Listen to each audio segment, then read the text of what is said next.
بسم الله الرحمن الرحيم. அல்லாஹ் தன்னுடைய கண்டை காலை வெளிப்படுத்தும் பொழுது அந்த நேரத்தில் மனிதர்கள் எல்லாரும் சுஜூதுக்கு போக ஆசைப்படுவாங்க. யார் உலகத்தில் சுஜூ செய்தார்களோ தொழுதார்களோ அவர்கள் மட்டும்தான் செய்ய முடியும். மற்றவர்கள் ஆசைப்படுவார்கள், கட்டையை போல் முதுகு நின்றுவிடும். லா யஸ்ததீஊன், அவர்கள் சக்தி பெற மாட்டார்கள். வெக்கத்தால் கைசேதத்தால் பார்வை நிலை குத்தி நிற்பார்கள். அவர்கள் ஆசைப்படுவார்கள், அல்லாஹ்வை பார்க்கவும் முடியாது. அல்லாஹ்வுடைய பார்வை மறைக்கப்பட்டுவிடும் அவர்களுக்கு. அல்லாஹ் சொல்ற மறுமையில் பார்க்க முடியாது. பல் ரான அலா குலூபிஹிம் மா கானூ யக்ஸிபூன் கல்லா இன்னஹும் அர் ரப்பிஹிம் யௌம இதில் மஹ்ஜூபூன். அவர்கள் தங்கள் ரப்பாகிய இரட்சகனை பார்ப்பதை விட்டும் திரையிடப்பட்டு விடுவார்கள். அல்லாஹ்வை நம்பாதவங்கெல்லாம் அல்லாஹ்வை பார்க்க முடியாது.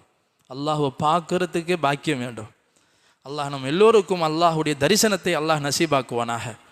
அல்லாஹ் சுப்ஹானஹு வ தஆலா விசாரணையை ஆரம்பிப்பான். பல்வேறு வகையான விஷயங்கள் மஹ்ஷரில் நடக்கும். பிறகு அதற்கு பிறகு அல்லாஹ் சுப்ஹானஹு வ தஆலா அவருடைய ஆமால் நாமா பட்டோலை வழங்கப்படும். ரிசல்ட் அவர்கள் செய்தனுடைய ரிசல்ட் என்னென்று சொல்லி வழங்கப்படும். ஃபஅம்மா மன் ஊதிய கிதாபஹு பியமீனி, யாருடைய வலது கையில் அவருடைய ரிசல்ட் தரப்படுகிறதோ ஃபஸௌஃப யுஹாஸபு ஹிஸாபன் யஸீரா, அவருக்கு லேசான கேள்வி கேட்டு அனுப்பப்படும். ஆயிஷா ரலியல்லாஹு அன்ஹா கேட்டாங்க, யார சொல்ல அது என்ன லேசான கேள்வி, லேசான பரீட்சை அப்படின்னா என்னது சொன்னாங்க. நபி ஸல்லல்லாஹு அலைஹி வஸல்லம் அவருடைய செயலேட்டை அல்லாஹ் வாங்கி இப்படி புரட்டி பார்த்துட்டு சரி போன்னு சொல்லிடுவான். இதுதான் லேசான கேள்வி, விசாரணைலாம் இல்லை. மன் நூகிஸ உத்திப, சொன்னார்கள் யார் துருவி விசாரிக்கப்பட்டானோ அவன் தொலைஞ்சான், முடிஞ்சு, அவன் அவ்வளோ லேசில் வந்து சேர முடியாது.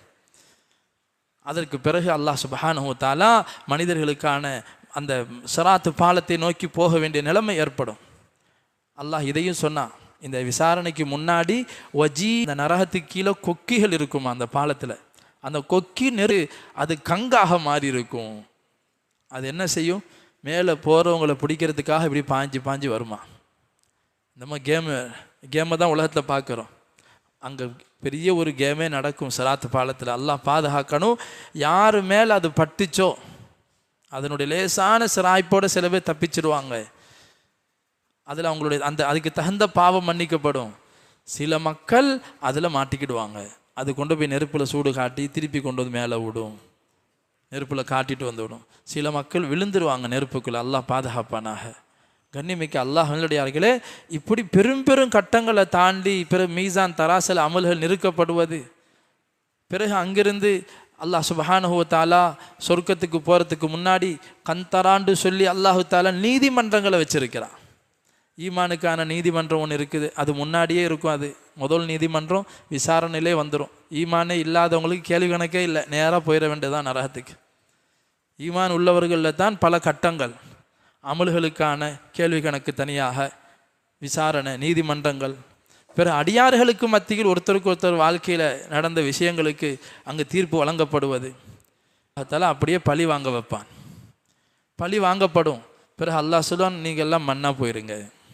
அதுக்கு சொர்க்கமும் இல்லை நரகமும் இல்லை, ஆடு மாடு மிருகங்களுக்கெல்லாம். அதனால தான் சஹாபாக்கள் ஹஜ்ரத் அபூபக்கர் சித்திக் ரலியல்லாஹு போன்றவங்கெல்லாம் சில கட்டங்களில் மிருகங்களை பார்த்து அழுவாங்களாம். நான் ஒரு மிருகமாக படைக்கப்பட்டிருக்க கூடாதா, நான் ஒரு பறவையாக இருந்திருக்க கூடாதா, இவ்வளோ சந்தோஷமாக சுற்றிக்கிட்டு அது கேள்வி கணக்கு இல்லை, சொர்க்கம் இல்லை, நரகமும் இல்லை, நான் ஒரு மனிதனாக பிறந்து ஒரு மூமினுடைய ரோமமாக நான் இருந்திருந்தா கூட பரவாயில்லையே என்பதாக அபூபக்கர் சித்திக் ரலியல்லாஹு அன்ஹு சொர்க்கவாசி என்று நன்மாராயம் சொல்லப்பட்டவங்க, நபிமார்களுக்கு அடுத்த அந்தஸ்து. அவங்களாம் அழுதுகிட்டே வாழ்க்கையை கழிச்சாங்க. நல்ல அமல்களை ஒழுங்காக செஞ்சுட்டு அல்லாஹ்வை பயந்தாங்க. பாவம் செஞ்சவங்களை போல அழுதாங்க. அவங்கெல்லாம் துவா செய்கிறத பார்த்தா சஹாபாக்கள் சொல்லி காட்டுறாங்க, அவங்க துவா செய்கிறத பார்த்தா நம்ம நினைப்போமோ ஏதோ பெரிய ஒரு சின்ன பாவத்துக்கு கொடுக்கப்படும் மரணத்துக்கு பழி. இனி மரணம் என்பது மரணித்து விட்டது. இனி சொர்க்கத்திற்கு போகுபவர்களுக்கும் மரணம் கிடையாது. நரகத்தின் காட்சிகள் அல்லாஹ் திரும்ப கடைசி வரைக்கும் அதில் உறுதியாக இருப்பாங்களோ சார்ந்தே உங்களுக்கு இப்படித்தான் வாங்கப்படும்னு சொன்னாங்க. அதே நேரம் 3 கேள்விக்கு பதில் தேட தான் இந்த வாழ்க்கை. என்பதாக நம்பாமல் இதை சொல்லிட்டு இருந்தாங்க. அது இல்லையோ மௌத்து சொல்லி வாப்பாவோட கூட பிறந்தாள் தான், பக்கத்து வீடு, அடுத்த வீடு, பாதையில எல்லாம் குழியை தோண்டி வைக்கிறது. சபிச்சிட்டானோ அவங்க ஹிதாயத்து கடைசி வரைக்கும் கிடைக்கல. எத்தனையோ பேர் கொடுமை செஞ்சாங்க, நோவினை செஞ்சாங்க, ஆனால் முடிவை கொடுத்தான். எப்படிப்பட்ட முடிவு? அவனுடைய உடம்புல ஒரு நோய் ஏற்பட்டுச்சு. அந்த நோய் வந்துச்சுன்னா அரபுகள் யாரும் பக்கத்தில் போக மாட்டாங்க, பரவிரும். அதே நிலையில் இறந்து போனான்.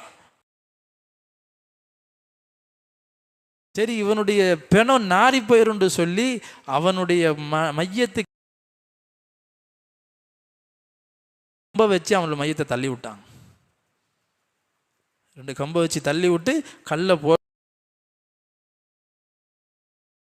முடிவு. அல்லாஹ்வை நிராகரித்தவர்களுக்கு அல்லாஹ் அந்த மாதிரி நல்ல முடிவை எல்லா மக்களுக்கும் நசீபாக்குவானாக. நம்ம ஊர்லேயும் மாஷா அல்லாஹ் நோம்புல நிறைய பேர் மௌத்தாகிட்டு இருக்கிறாங்க. அல்லாஹ் அவங்க நல்ல மௌத்து உடையவங்களை ஆக்குவானாக. நோம்பு பிடிச்ச நிலைமையில் இன்றைக்கி ஒரு மனிதர், நல்ல மனிதர் தொழுகைக்கு வந்தாங்க, போனாங்க, மௌத்தாகிட்டாங்க. சஹர் கூட செய்யலை, பட்ன நோம்பு. அங்கே போய் நோம்பு திறக்க அல்லாஹ் ஏற்பாடு செய்வானாக. இன்ஷா அல்லாஹ் அல்லாஹ் அவருக்கு உயர்ந்த பதவியை கொடுப்பானாக. இது போன்று யாரெல்லாம் நோம்பில் மௌத்தானாங்களோ, உலகத்தில் மௌத்தாகி கொண்டு இருக்கிறாங்களோ, எல்லாருடைய குடும்பத்துக்கு அல்லாஹ் பொறுமையை நசீபாக்குவானாக. அவங்களும் ரமலானில் எவ்வளோ ஆசைப்பட்டிருப்பாங்க, அமல் செய்யணும், தௌபா செய்ய. நமக்கும் எல்லாருக்கும் அல்லாஹ் நசீபாக்குவானாக. கண்ணிமிக்க அல்லாஹ் நல்லடியார்களே, நபி ஸல்லல்லாஹு அலைஹி வஸல்லம் அவர்களுக்கு அல்லாஹு தாலா அவங்க எந்த பொறுப்புக்காக வந்தாங்களோ அந்த பொறுப்பு முடிஞ்சிருச்சுன்னு சொல்லி இதா ஜா நஸ்ருல்லாஹ் அல்லாஹ் சொன்னான். அல்லாஹுடைய உதவியும் மக்கத்து வெற்றியும் வந்துவிட்டால் மக்கள் கூட்டம் கூட்டமாக இஸ்லாத்துக்குள்ளே வருவாங்கன்னு முன்னறிவிப்பு செஞ்சான். இந்த சூரா எதுக்காக இறக்கப்பட்டுச்சு? இந்த சூரா இறங்கினோன்னே எல்லாரும் சந்தோஷப்பட்டாங்க, சஹாபாக்கள்லாம். ஆஹா, மக்கா வெற்றி நமக்கு கிடைக்க போகுது, மக்கள் கூட்டம் கூட்டமாக தீனுக்குள்ளே வரப்போகிறாங்க. சஹாபாக்கள்லாம் சந்தோஷத்தில் இருக்கும்போது ஹஸரத் அபூபக்கர் சித்தீக் ரலியல்லாஹு தஆலா மட்டும் அழுதாங்க. எல்லாரும் சந்தோஷப்பட்டாங்க, தீனுக்குள்ளே வருவாங்க, நீங்கள் என்ன செய்யணும், இஸ்திக்ஃபார் செய்யுங்கன்னு அல்லாஹ் பிஹம்தி ரப்பிக வஸ்தக்ஃபிர் நீங்கள் ஓதி வாங்கன்னு அல்லாஹ் சொன்னான். நபி ஸல்லல்லாஹு அலைஹி வஸல்லம் அதிலிருந்து ஒவ்வொரு ருக்கூலையும் சஜிதாலையும் தஸ்பீஹ் செய்யும் போதெல்லாம் ஹம்திக அல்லாஹும்ம ஃபிர்லி அல்லாஹு தஆலா அறிவிக்கிறாங்க. ஆக நம்முடைய இப்போ தெரியாது, இன்னைக்கு மூத்தானவங்க நினச்சிருப்பாங்களா? தெரியாது. அதனால் நாமும் அதிகமாக அல்லாஹிடத்தில் தௌபா இஸ்திக்ஃபார் அதிகப்படுத்தணும். அல்லாஹ் அதை தான் நமக்கு அதிகமாக வாக்களிக்கிறான். யார் அதிகமாக தௌபா இஸ்திக்ஃபார் செய்வார்களோ, அதிகமாக நம்ம செஞ்ச பாவங்களை நினச்சி இஸ்திக்ஃபார் அஸ்தக்ஃபிருல்லா அஸ்தக்ஃபிருல்லா அல்லாஹ் நீ மன்னிச்சிருங்கிற சிந்தனையோட யார் அதிகமாக இஸ்திக்ஃபார் செய்து கொண்டு இருப்பார்களோ, நபி ஸல்லல்லாஹு அலைஹி வஸல்லம் சொன்னாங்க, அவருடைய உலக கவலைகளை அல்லாஹ் போக்குவான். உலகத்தில் உள்ள கவலைகளை அல்லாஹ் என்ன செய்வான்? மின்குல்லி லீகிம் மஹ்ரஜா, ஒவ்வொரு நெருக்கடியிலேருந்து வெளியாக கூட பாதையை அல்லாஹ் காட்டுவான். அதிகமாக இஸ்திக்ஃபார் செய்கிறவங்களுக்கு ஒவ்வொரு கவலையிலேருந்து அல்லாஹ் அவரை வெளியாக்குவான், கவலையை அல்லாஹ் போக்குவான் இஸ்திக்ஃபாரை கொண்டு மறுமை நாளையில் உங்களுடைய செயலோட பார்த்து நீங்கள் சந்தோஷப்படுவீங்க. கேட்டாங்க, யார் தங்களுடைய அமால்லாமா பட்டோலையை பார்த்து சந்தோஷப்படணும்னு ஆசைப்படுறீங்களோ அவங்க அதிகமாக இஸ்திக்ஃபார் செய்யுங்க நபி ஸல்லல்லாஹு அலைஹி சொன்னாங்க. களப்பற்ற தௌபாவாக இந்த ரமலான் முடிவதற்கு முன்பாக அல்லாஹ்ட்ட எப்படியாவது மன்னிப்பை வாங்கி தான் அந்த ரமலான் நம்ம விடணும். அந்த அளவுக்கு நாம் அல்லாஹ்ட்ட கெஞ்சக்கூடியவங்களாக ஆகணும். அதே மாதிரி அல்லாஹ் சூரத்துல் ஃபஜ்ரில் சொல்றான், மனிதன் இருக்கிறானே அவனுக்கு நாம் ஏதாவது பாக்கியங்களை வழங்கி சோதித்தால், ஃபம்மல் இன்சானு இதா மப்தலாஹு ரப்புஹு ஃபஅக்ரமஹு வ நஅமஹு ஃபயகூலு ரப்பி அக்ரமன். நம்ம அவனுக்கு ஏதாவது செல்வங்களை கொடுக்குறோம், வசதி வாய்ப்பை கொடுக்குறோம், ஆரோக்கியத்தை கொடுக்குறோம், கஷ்டப்பட்டா நல்ல நிலையை கொடுத்தோம், இது பாக்கியம்தான். அப்போ மட்டும் என்ன சொல்கிறான்? ரப்பி அக்ரமன், என்னுடைய அல்லாஹ் என்னை சங்கப்படுத்திட்டான், வாழ்க்கையை நான் பரக்கத்தான் ஆகிக்கிறேன் அப்படின்னு சொல்லி அவன் அந்த பெருமிதத்தோடு இருந்துடுறான். ஆனால் ஏதாவது அதை எடுத்து நாம் சோதித்தால், கொடுத்துட்டு அல்லாஹ் ஏதாவது எடுப்பான். அம்மா இதா மப்தலாஹு ஃபகதர் அலைஹி ரிஸ்கா, அவனுக்கு வாழ்க்கையில் நெருக்கடி கஷ்டம் பொருளாதாரத்தில் குறைவை உண்டாக்கிட்டால் அப்போ என்ன சொல்கிறான்? ரப்பி அஹானன், என் ரப்பி என்னை கேவலப்படுத்திட்டான். நல்லா இருந்தால் அல்லாஹ் என்னை கண்ணியப்படுத்திட்டான், ஏதாவது கஷ்டம் கொடுத்தா அல்லாஹ் என்னை இப்படி கஷ்டப்படுத்திட்டானே, என்னை அல்லாஹ் இப்படி கேவலப்படுத்திட்டானே. அப்போ என்ன அர்த்தம்டா? மனிதன் நினைக்கிறான் வாழ்க்கையில் கிடைச்சா பாக்கியம், வாழ்க்கையில் நஷ்டம் வந்தால் அது நஷ்டம் இல்லை. அல்லாஹ் சொல்கிறான், இது நல்லவங்களை நான் கொடுத்தும் சோதிப்பேன், கொடுக்காமலையும் சோதிப்பேன். பாவிகளுக்கு கொடுத்தும் சோதிப்பேன், ரெண்டுமே சோதனை தான். கொடுக்குறதும் சோதனை தான். இவன் என்ன செய்கிறான்னு பார்க்குறான். கொடுக்காமல் இருப்பதும் எடுப்பதும் சோதனை தான். இவன் என்ன செய்கிறான் பார்க்குறான். சுக்குரு செய்து அல்லாஹ் விரும்பின பிரகாரம் வாழ்கிறோமா, சோதனையான கட்டத்தில் பொறுமை செஞ்சு அல்லாஹ்க்கு பொறுமையோடு இருந்து அல்லாஹ்ட்ட துவால இருக்கிறோமா, பொருந்தி கொள்கிறோமாங்கிறத பார்க்க தான் வாழ்க்கையில் சோதனை வரும். அதனால் முடிவு செய்யக்கூடாது.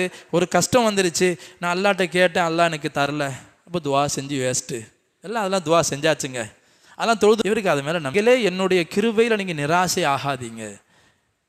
அதனால தான் நபி ஸல்லல்லாஹு அலைஹி சொன்னாங்க, அடியான் ஒரு விஷயத்தை அல்லாஹ்ட்ட கேட்பான், அல்லாஹு தாலா அவனுக்கு அது கொடுக்கறதுனால நலவு இருந்துச்சுன்னு சொன்னால் அல்லாஹ் அதை கொடுப்பானா, கேட்டது கிடைக்கும் துனியாவில்.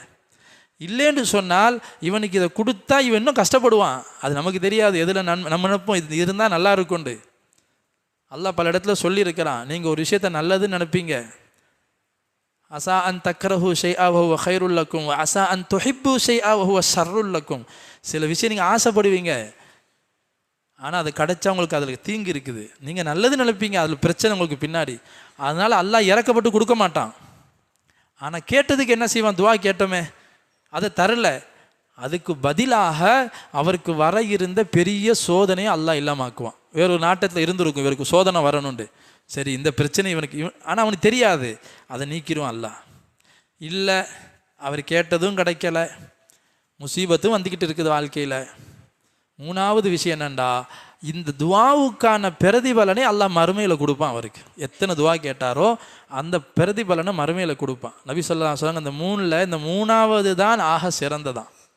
மறுமையில் மனுஷன் நினைப்பானா, நான் துவா செஞ்சதுக்கெல்லாம் கூலிங்க கிடைக்குதா, அப்போ நான் கேட்டதை எதையுமே தராமல் இருந்தால் நல்லா இருந்திக்குமே. இங்கேயும் இப்போ தேவைப்படுது. மனுஷன்ற நிலைமை அப்படி தான். இன்றைக்கி வேணும், நாளைக்கு அது பார்த்துக்கலாம், நாளைக்கு அது அடுத்த வருஷம் அது அப்போ பார்த்துக்கலாம், இப்போ எனக்கு என்ன கிடைக்கும். அதே மாதிரி தான் மறுமையில் போன பிறகு இங்கே தந்தால் நல்லா இருக்குமே, துன்யாலே நான் எல்லாத்தையும் கேட்டு வாங்கிட்டேனே, இப்போ இங்கே ஒன்றும் வாங்க முடியலையேண்டு உண்மையான தேவை மறுமையில் தான். அதனால் நபி ஸல்லல்லாஹு அலைஹி வஸல்லம் இந்த மூன்று நிலைமையை சொல்லி இருக்கிறதுனால நாம் துவா செய்வதன் நிராசையாகக்கூடாது. துவா செஞ்சிட்டே இருக்கணும், கேட்டுகிட்டே இருக்கணும். அந்த துவாக்களுக்கான பிரதிபலன் ஒன்று உலகத்தில் கிடைக்கும், இல்லை நிச்சயமாக சத்தியமாக மறுமையில் கிடைக்கும். அதனால் நாம் துவா செய்கிறதையும் அதே மாதிரி அமல்கள் செய்கிறதையும் எப்படி ரமலானில் செய்தோமோ அதே அல்லாஹ் ரமலானுக்கு பிறகும் இருக்கிறான். இதில் எடுத்த பயிற்சியை அடுத்த 11 மாதம் அடுத்த ரமலான் வரைக்கும் நம்மகிட்ட கொஞ்சமாவது பிரதிபலித்தா தான் நம்முடைய அமல் கபூலாயிருச்சுன்னு அர்த்தம். 20 ரக்காத்து தொழுதோம், 8 ரக்காத்து வித்திரு தொழுதோம் சாமத்தில் எந்திரிச்சு, ஆனால் ரமலானுக்கு பிறகு சுபுகவே இல்லை, நோன்பு கபூல் ஆகலை. ரமலானில் பயிற்சி தக்குவா கிடைக்கும் நல்லா சொல்கிறான். தக்குவா வந்ததுக்கான அடையாளம் ரமலானுக்கு பிறகு குறைஞ்சது ஒரு 5 ரக்காத்தாக வித்திரு தொழுவலாம், 11 ரக்காத்தே தொழு முயற்சி செய்கிறது. கொஞ்சம் கொஞ்சமாக குறைச்சா பரவாயில்லை. ஒரேடியாக 3 ரக்காத்து, அடுத்த நாள் 1 ரக்காத்து கூட இல்லை, இஷா தொழுதோன்னு எல்லாம் காணாயிடுறோம், பிறகு ஃபஜ்ருக்கே வர்றது இல்லை.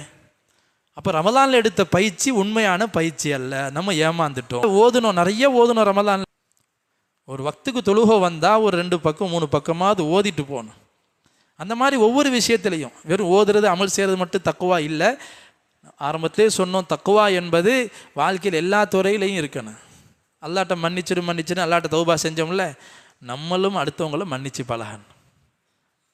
யாரால நம்ம பாதிக்கப்பட்டோமோ அவங்கள மன்னிக்கிறது, நாம் அடுத்தவங்கள்ட்ட மன்னிப்பு கேட்கறது, இது போன்ற பரோபகாரமாக நாம் விசால தன்மையோட எல்லா விஷயத்தையும் கொடுக்கல் வாங்கல்ல, அதே மாதிரி நம்மளுடைய சம்பந்தங்களில் இது போன்ற விஷயங்களை நம்ம இறங்கி போகிறதுல யாரும் வீணாக மாட்டோம். நபிசா சொன்னாங்க, மன் தவாதஅ லில்லாஹி ரஃபஅஹுல்லாஹ். யார் அல்லாஹுக்காக இறங்கி போவாரோ, பணிந்து போவாரோ, அவர் நிச்சயம் அல்லாஹ் உயர்த்தத்தான் செய்வானே தவிர கேவலப்படுத்த மாட்டான். நம்மளுக்கு நான் இறங்கி போகணும், நான் ஏன் தப்பு செஞ்சது அவன் வரட்டும், இறங்கி வரட்டும்.